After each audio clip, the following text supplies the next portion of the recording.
Hello, my name is Maha, and today I'd like to show you a close-up of one of the amazing species, the piping plover. The piping plover is considered at risk by regulation under the Manitoba Endangered Species Act. It has been assigned this by the Committee of the Status of Endangered Wildlife in Canada. The numbers of the piping plovers have declined in the late 1980s to fewer than 20 pairs in recent years. Scientific classification. Piping plovers are scientifically known as Charadrius malodus. The classification includes domain, Eukaryota, phylum, Chordata, class, Aves, order, Charadriae forms, family, Charadriidae, genus, Charadrius, species, malodus. Where does it live? The piping plover spends most of its time on open sandy beaches or rocky shores, often in high, dry areas away from water. They can be found on the Atlantic coast of the United States and Canada on ocean or bay beaches, as well as on the shores of the Great Lakes. It constructs its nests higher up on the beach, near beach grass and other objects. Piping plovers migrate from their northern range in the summer to the south in the winter months, migrating to the Gulf of Mexico, the southern Atlantic coast of the United States, and the Caribbean. They begin migrating north in mid-March. Their breeding grounds extend from southern Newfoundland south to the northern parts of South Carolina. Migration south begins in August for some adults and fledglings, and by mid-September most piping plovers have headed south for winter. Physical characteristics. The piping plover is a small, rounded bird with a short, thick neck and a stubby orange bill with a black tip, which it uses to dig out food.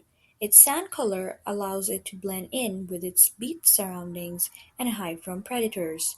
The feather keeps it warm during the upcoming colder seasons and serves as an incubator for its offsprings. Behavioral characteristics. Breeding competition.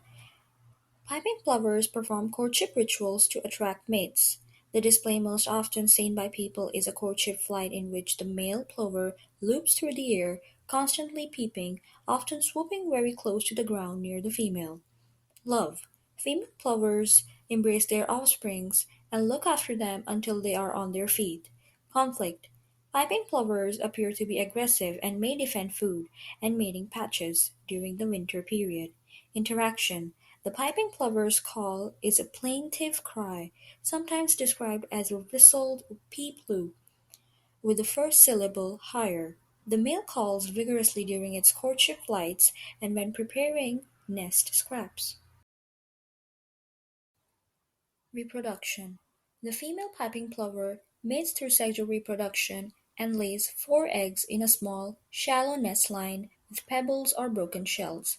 Incubation occurs in both sexes and lasts 26 to 28 days on average.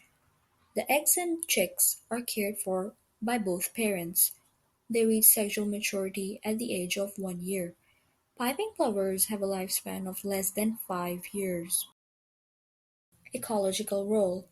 The piping plover is an indicator species that allows scientists to get a glimpse of the condition of an ecosystem. The piping plover also controls the insect and small crustacean populations on beaches. Following are some symbiotic relationships. Commensalism. The piping plover are benefited when humans drop crumbs for them to eat, but the humans are neither helped nor harmed. Mutualism. Both the piping plover and some shorebirds benefit from being able to share the beach.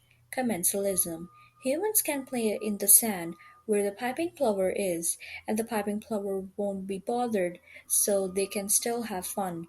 Mutualism. Both humans and piping plovers benefit from having a clean beach.